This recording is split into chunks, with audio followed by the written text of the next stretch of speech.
అస్సలాము అలైకుం. Hi hello welcome to my channel అండి. ఈరోజు అయితే నేను దోశల కోసము చేస్తున్నాను. దోశల కోసం నేను ఎలా తీసుకున్నానంటే 1/2 కిలో తీసుకున్నాను బియ్యము. ఈ డబ్బా నాకు 1/2 కిలో అనమాట, 1/2 కేజీ. 1/2 కిలో తీసుకున్నట్టుగా బియ్యం మాత్రం కోట బియ్యము ఎక్సలెంట్గా ఉన్నాయి. బియ్యము చాలా తెల్లగా చూడండి. ఇప్పుడే నేను బ్యాగ్లో నుండి తీసాను. ఎంత బాగుందో చూస్తున్నారా, గవ్వల్లాగా తెల్లగా మిలమిలలు ఆడిపోతున్నాయి. కాకపోతే కొద్దిగా చెరుగుతాను, ఎందుకంటారా కొద్దిగా అక్కడొకటి అక్కడొకటి చిరుగు ఉందన్నమాట. అందుకనేసి చెరిగి కడగాల. ఇప్పుడు బియ్యాన్ని బాగా చెరుగుతున్నాను.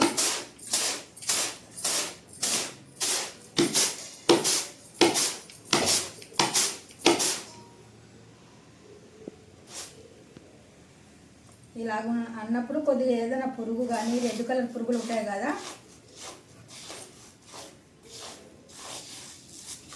చూస్తున్నాను అనమాట. అంటే ఏమన్నా దానం గింజలు కానీ చిన్న రాళ్ళు కానీ ఏమన్నా ఉన్నాయేమో అనేసి.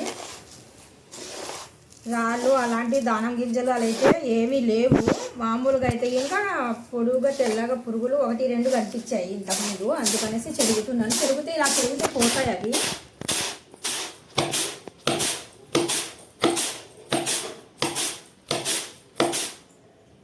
చెరిగి ఇలా కొట్టామనుకోండి, ఏమన్నా ఉంటే ఇంకా ఇదిగోండి ఇలాగ వచ్చేస్తాయి.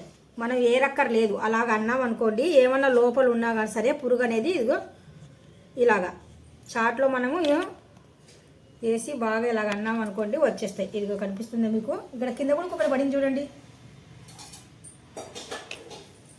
దేఖమా దిక్తి బ్లాక్ మీద వేస్తే ఇంకా మీకు తెలుస్తుంది. చూస్తున్నారు కదా, ఇలా చెరుగుతే కనుక పురుగులు పోతాయి అనమాట. మనం ఏరుకుంటూ కూర్చుంటే కనుక ఆ పురుగులు పోవు. చాట్లో వేసి ఇలాగ అనాలి. ఇలాగంటే కనుక అది ఎక్కడున్నా కానీ సరే ముందుకు వచ్చేస్తాయి. ఇలాగనేసి ఇలా కొట్టాలి. అయినా కానీ సరే పురుగు ఉందనుకోండి, కంపల్సరీగా చాట్లో నుండి బయటకు వచ్చేస్తాయి అవంతకవి. మనం ఏరాల్లో ఇన్ని బియ్యంలో అంటే కనుక మిస్ అయిపోతాయి ఒక దగ్గర.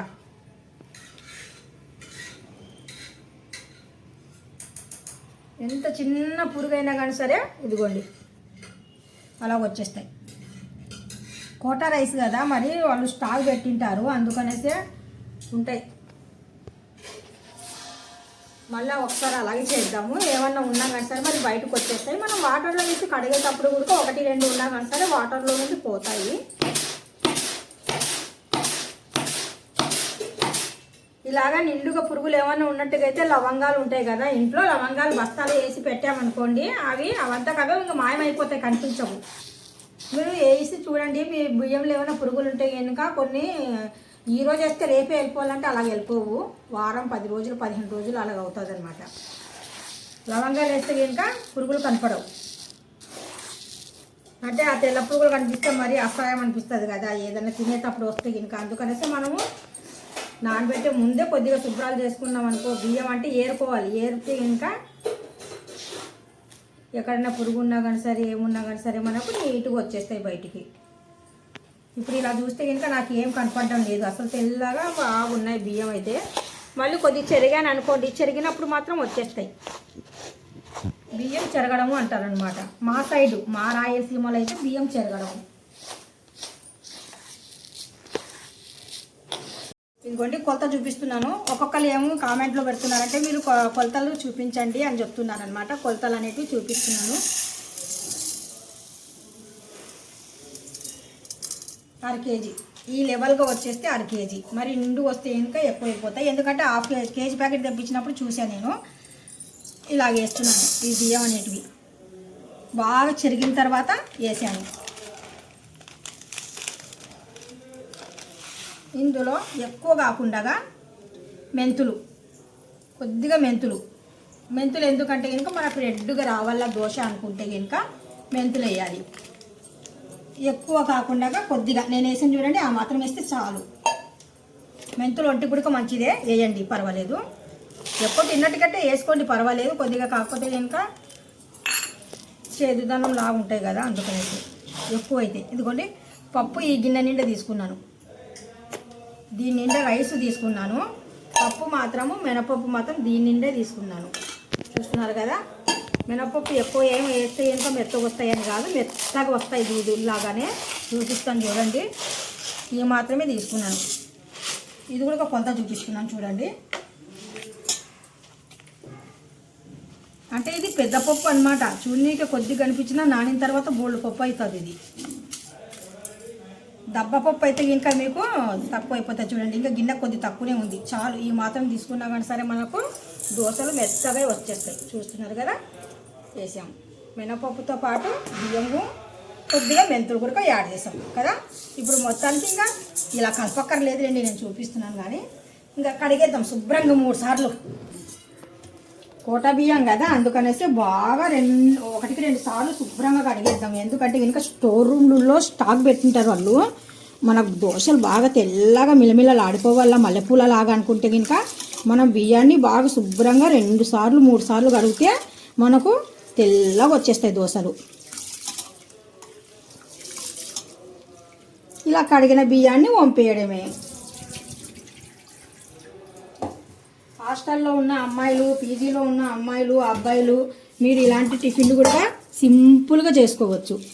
దోశలు బయట అయితే ఒక్కొక్కటి 30 రూపాయలు పెట్టి కొంటారు మీరు కదా, 30 రూపాయలు పెట్టి కొంటారు. ఇలా కోటా బియ్యము తీసుకున్నారనుకోండి, మేము పీజీలో హాస్టల్లో ఉంటాం, మాకు ఎక్కడ దొరుకుతాయంటే కనుక మా లాంటి ఫ్యామిలీల వాళ్ళని అడిగితే కనుక ఇస్తారమ్మా. కేజీ ఇంత అనేసి ఇస్తారనమాట. ఇలాగ శుభ్రంగా కడుక్కోవాలి. 2 సార్లు 3 సార్లు బాగా కడిగేసి నానబెట్టుకోవడమే. మినిమం 6 నుండి 8 గంటలు నానితే బియ్యం బాగుంటాయి. ఇలాగ వంపేయడమే. దోశలు చాలా ఈజీ, మీరు కూడా బాగా నేర్చుకోవచ్చు. పీజీలో ఉన్న అమ్మాయిలు, అబ్బాయిలు ఏ దోశ కావాలంటే ఆ దోశ, ఆనియన్ దోశ చేసుకోవచ్చు, ఎగ్ దోశ చేసుకోవచ్చు, బంగాళదుంప మనము వేస్తాం కదా, బంగాళదుంప దోశ, మసాలా దోశ, ఏవైనా కానీ సరే. ఒక్క దోశ వచ్చేసి బయట మీరు అన్ని రేట్లు వెరైటీవి, బంగాళదుంప దోశకు ఒక రేటు, ఆనియన్ దోశకు ఒక రేటు, కొడుగుడు దోశకు ఒక రేటు కదా. అలాగా మీరే వెరైటీగా మీ ఉన్న పీజీలోనే మీరు తినవచ్చు చేసుకొని శుభ్రంగా నీట్గా. చూస్తున్నారా, ఇంతే సింపుల్. నానబెడితే అయిపోయింది. బాగా నానితే 6 గంటలప్పుడు ఉదయం 6 గంటల నుండి 7 గంటల వరకు నానితే చాలు బియ్యం. ఇంకా ఎక్కువ నానితే నష్టమేం లేదు. నేను మళ్ళీ ఇప్పుడు మార్నింగ్ ఎంత అయింది, నాకు 9 అయింది టైం. ఇప్పుడు నానబెట్టేస్తున్నాను. రాత్రి 7-8 గంటలకు నేను గ్రైండ్ చేస్తాను. ఇప్పుడు నానబెట్టేసాను. నానబెట్టడం అంటే ఇంక ఇలా వదిలేయడమే, ఏదైనా ప్లేట్ మూసేసి. బియ్యము ఉదయం నానబెట్టేసాం కదా మనము. ఇప్పుడైతే కనుక నేను శుభ్రంగా తీసేస్తున్నాను ఒక ప్లేట్లోకి.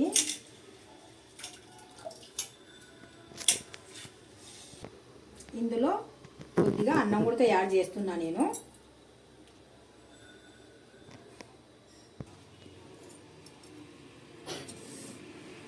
ఇప్పుడు మిక్సీ జార్లో ఈ రైస్ని బాగా గ్రైండ్ చేద్దాం.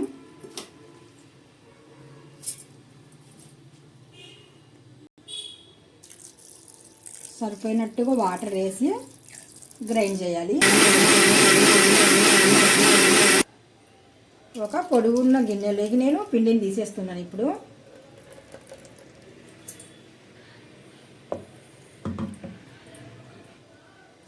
మళ్ళీ సేమ్ అలాగే మొదట్లో నేను ఎలాగేసానో అలాగే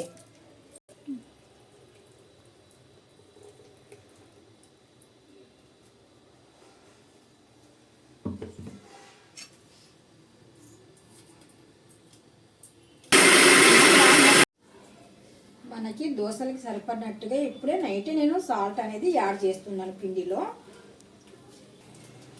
దీంట్లో కొద్దిగా నేను సోడా ఉప్పు అంటే సోలా పొడి కూడా అంటారు.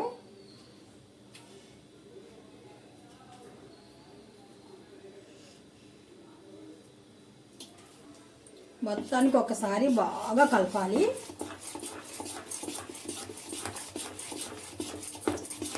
ఉదయానికి పిండి అనేది మనకు బాగా పొంగుతుంది అన్నమాట. అందుకనేసి కలిపేసి జాగ్రత్తగా ప్లేట్ మూసి పెట్టేయాలి. పొంగినా కానీ సరే ఒక గిన్నె కింద పెట్టేసి ఒక ప్లేట్ ఇలా మూసేస్తే కనుక పొంగినా కింద పడిపోతుంది పిండి. అందుకనేసి ఇలా మూసాను అనమాట. ఓకే, ఇప్పుడే మార్నింగ్ కదండి. ఇప్పుడు మార్నింగ్ అయితే ఇంకా మొత్తం పనులు అంటే ఇంకా క్యారేజ్ కట్టాను పిల్లలకు. ఇప్పుడు ఇంకా మీకు దోశలు చూపిస్తానని చెప్పాను కదా, అందుకనేసి దోశ పిండి కూడా చూపించేస్తున్నాను. చివరిలో నేను దోశ యాడ్ చేస్తున్నాను అనమాట. ఎందుకంటే ఇంకా ఉదయం పూట నాకు టిఫిన్ కొద్దిగా చేసేద్దామంటే దోశలు అప్పటికప్పుడు చేసుకొని తింటే బాగుంటుంది. గోంగూర పప్పు రైసు వండాను అనమాట పిల్లల కోసము. మధ్యాహ్నం అంటే లంచ్ బాక్స్. ఇప్పుడు ప్యాన్ పెట్టేశాను. పిండి చెప్పాను కదా నేను, పిండి బాగా పొంగిపోతుంది. ఒకవేళ పడిపోయినా కానీ సరే పడిపోవచ్చు గిన్నెలోకి, అందుకనేసి నేను కింద ఒక గిన్నె పెట్టాను అనమాట. పడిపోయినా అందులో పడిపోతుంది అనేసి. పిండి చూస్తున్నా చూడండి ఎంత బాగా పొంగిందో. మనం రాత్రే కొద్దిగా సాల్ట్ని ఇది యాడ్ చేసాం కదా, ఇప్పుడు సాల్ట్ గిల్ట్ ఏమి యాడ్ చేయ అవసరం లేదు. ఒక గంట తీసుకొని కలపాల పిండిని బాగా.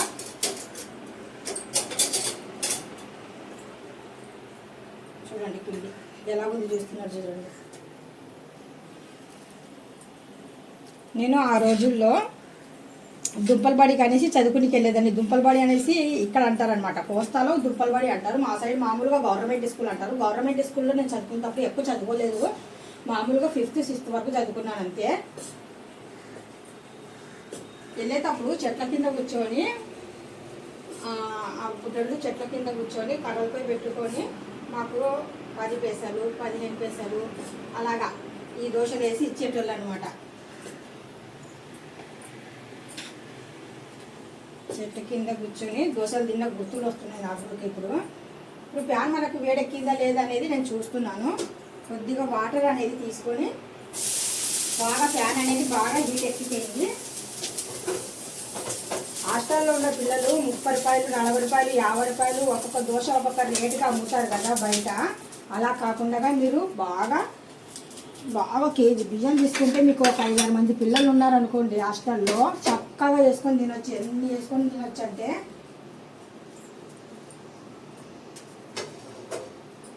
మనకు ఎన్ని దోశలు అవుతాయి చూడండి. కేజీ బియ్యానికి ఎన్ని దోశలు అవుతాయి. అదే మనం రోడ్డు సైడ్ అయితే ఇంటి ఎన్ని డబ్బులు పెట్టాలా కదా. చక్కగా ఇలాగా నాకు ఆ రోజులు గుర్తుకొస్తున్నాయి. ఎందుకంటే నేను చిన్నగా ఉన్నప్పుడు జాబ్లో అదే గవర్నమెంట్ స్కూల్కి వెళ్ళేటప్పుడు అమ్మ వాళ్ళు 10 పైసలు పావాలా అలా ఇచ్చేస్తే కనుక 10 పైసలకు ఒక దోశ. అప్పుడు 10 పైసల చెట్టు కూడా ఎలా ఉంటుంది తెలుసా, పల్చగా ఉంటుంది, చాలా పల్చగా ఉంటుంది. అలాంటి దోశలు తిన్నా గుర్తుకులు వస్తున్నాయి నాకైతే. ఇంకా ఇక్కడైతే నేను పూట బియ్యంతోనే దోశ చేస్తున్నాను. పర్ఫెక్ట్గా ఉంటుంది, చాలా బాగుంటుంది. పీజీలో ఉన్నోళ్ళు హాస్టల్లో ఉన్నోళ్ళు పిల్లలు బయట దోశలు కాకుండా మీరు సొయాన ఇంట్లోనే ఒక్క మిక్సీ ఒకటి ఉంటే చాలు, మీకు ప్యాన్ ఉంటే చాలు. ఒక 5-6 మంది పిల్లలు కలిసి ఎలాగైనా సరే ఉన్నారనుకోండి హాస్టల్లో, చక్కగా ఇలాంటి దోశలు శుభ్రంగా వండుకొని తినొచ్చు. గిల్లికి మీ బతారు బారు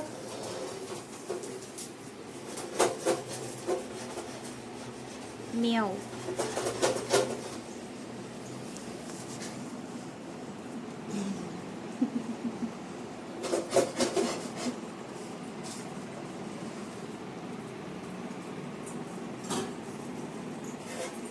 ఎంత చక్కగా వచ్చింది చూడండి దోశ. ఎవరైనా వేసుకొని తినవచ్చు శుభ్రంగా దోశ.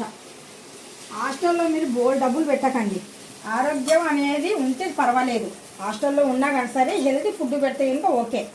అంటే మరి మీకు చదువుకుని కూడా టైం ఉండాలి కదా, వండుకొని తినాలంటే టైం ఉండొచ్చు ఉండకపోవచ్చు. ఒక 5-6 మంది పిల్లలు ఉంటే కనుక మంచి పక్క చేస్తే కనుక అన్ని పనులు అయిపోతాయి చక్కగా. తీసుకోలేదు, 1/2 కేజీని చూపించాను నిన్న నేను. 1/2 కేజీలో ఎండుపప్పు మనకు మినపప్పు కొద్దిగా సగం గిన్నె వేసాను అంతే. మళ్ళీ కొద్దిగా ఉడికిన రైస్ కొద్దిగా వేసాను. నైట్ గ్రైండ్ చేసేటప్పుడు 4 మెంతులు వేసాను, కలర్ఫుల్గా ఉండాలనేసి. అంటే మనకు రెడ్ కలర్గా రావాలనుకుంటే కనుక కొద్దిగా మెంతులు యాడ్ చేయాలి, అందుకని మెంతులు యాడ్ చేశాను. రోడ్డు సైడు నేను చిన్నప్పుడు తినే దోశలు ఇవి చూస్తున్నారు కదా ఎంత చక్కగా సులువుగా ఎవరైనా కానీ సరే వేసుకోవచ్చు. ఈ రోజుల్లో దోశల ప్యాన్ అనేది అప్పట్లో అయితే ఇంకా ఇలాంటి ప్యాన్లు నాన్ స్టిక్ కూడా ఉండేటివి కాదు వాళ్ళ దగ్గర, అమ్మమ్మ వాళ్ళ దగ్గర. అది ఏం ప్యాన్ అమ్మా, అదేం ప్యాన్ అంటారమ్మా, ఉక్కు ప్యాన్. అలాంటి ప్యాన్ మీద వేసేవాళ్ళు దోశలు. ఇప్పుడు నాన్ స్టిక్ ఎలా చేసినా దోశ వచ్చేస్తుంది. రాకపోతే ఇదో చిన్న ఆనియన్ తీసుకొని ముక్క అలాగా ప్యాన్ పైన అప్లై చేసి కొద్దిగా వాటర్ జల్లేసి దోశ వేస్తే ఇంకా పర్ఫెక్ట్గా దోశ వచ్చేస్తుంది.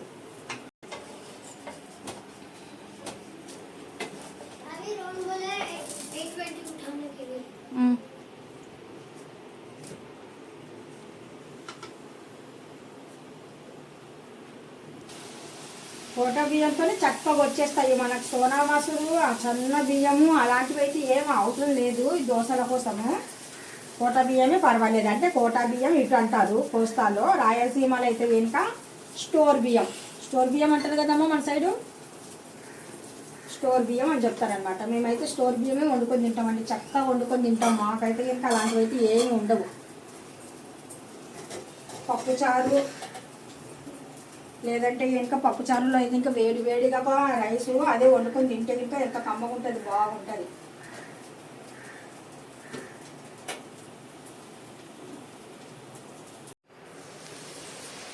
దోశలు అయితే కనుక ఇబ్బంది అయితే ఏమీ లేదు. ఎలాంటి వాళ్ళైనా కానీ సరే దోశలు వండుకొని తినొచ్చు.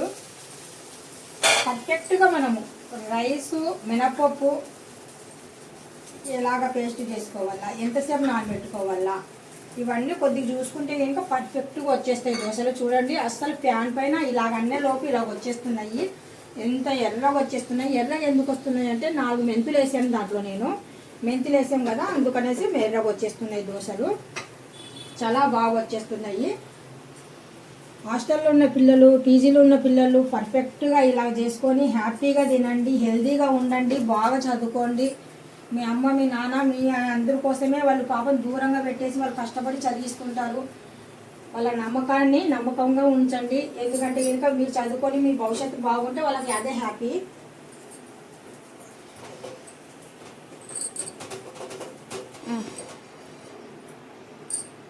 ఆ రోజుల్లో అయితే కనుక అమ్మ వాళ్ళ ఇంట్లో ఆ దోశలు అయితే కనుక మేము చాలా చిన్నగా ఉన్నప్పుడు అయితే కనుక దోశలు అయితే కనుక అమ్మ వాళ్ళ ఇంట్లో ఎప్పుడో ఒకసారి వేసుకుని తినేటోళ్ళము. ఎందుకంటే అప్పుడు మరి దోశలు ఇడ్లీలు తినాలంటే కనుక ఉండాలా కదా, ఫ్యామిలీ పెద్దది, నాన్నగారు ఒక్కరు సంపాదించాలా, అందరం తినాలా, చిన్న చిన్న పిల్లలము. మాకు అన్నం దొరికితే చాలు ఆ రోజుల్లో. కాకపోతే కనుక అమ్మ నాన్న మాత్రం బాగా పెంచారు. మాకు ఎలా పెంచారంటే కనుక 3 పూట్ల బాగా కడుపు నిండా పెట్టి పెంచారు. అలాగనేసి ఇవి ఇచ్చారు అవి ఇచ్చారని చెప్పను. 3 పూట్ల ఫస్ట్ లేకుండా కడుపు నిండా పెట్టేసి భోజనము బాగా పెంచారనమాట. 7 మందిని మా అమ్మ మా నాన్నకి సంతానం. అయినా కానీ సరే ఎక్కడ మేము ఇబ్బంది పడలేదు. ఫుడ్ కోసం అయితే కనుక ఎక్కడ ఇబ్బంది పడలేదు. అంటే కనుక వాళ్ళు ఫస్ట్ ఉన్నారో లేదో మాకు తెలియదు, కానీ అమ్మ నాన్న మా కోసం అయితే వాళ్ళు చాలా కష్టపడేసి 3 పూట్ల బాగా పెట్టేటోళ్ళు. దోశలు ఇడ్లీలు పెట్టేటోళ్ళు కాదు. 3 పూట్ల అన్నము, జొన్న రొట్టెలు, సద్ద రొట్టెలు ఇవి తిని పెరిగామన్నమాట మేమందరము. ఎప్పుడైనా మేము చిన్నగా ఉన్నప్పుడు స్కూల్కి అనేటి గవర్నమెంట్ స్కూల్కి వెళ్ళేటోళ్ళము. ఈ స్కూల్కి వెళ్తే కనుక అక్కడ మాత్రం చెట్టు కింద కొంతమంది పనికి వెళ్ళలేక కొంతమంది ఉంటారు కదా, అలాంటి వాళ్ళు ఏం చేస్తారంటే ఇలాగా కోటా బియ్యం తీసుకొని రేషన్ బియ్యము దోశలు వేసేటోళ్ళు చెట్టు కింద కూర్చొని. పల్చగా ఉంటుంది పిండి, అదే గుర్తుకొచ్చేస్తుంది నాకైతే. పల్చగా ఉంటుంది దోశ, చట్నీ అయితే కనుక పల్చగా ఉంటుంది. వేసేవాళ్ళు అలాగా కూర్చొని తినేటోళ్ళం ఎప్పుడో ఒకసారి, మళ్ళీ ప్రతిరోజు అయితే కాదు. ఆ డబ్బులు కూడా ఉండాలి కదా మన దగ్గర. తిని ఆనందంగా వచ్చేటోళ్ళము ఆ దోశలు తినేసి. అబ్బా ఈరోజు దోశ తిన్నాము అనేసి. ఈ రోజుల్లో అంత కామన్ దోశ అంటే కనుక. చూస్తున్నారు కదా ఈ వీడియో. కానీ మీకు నచ్చినట్టుగా అయితే కనుక, నేను చెప్పిన 4 మాటలు మీకు నచ్చినట్టుగా అయితే కనుక, రాయలసీమ నుండి ప్రత్యేకంగా చెప్తున్నాను, ఎవరైనా సరే రాయలసీమ నుండి నా వీడియో చూసినట్టుగా అయితే గ్యారంటీగా లైక్ చేయండి, షేర్ చేయండి, కామెంట్ చేయండి. Thank you. హాస్టల్లో ఉన్న పిల్లలకు, పీజీలో ఉన్న పిల్లలకు బాయ్ బాయ్.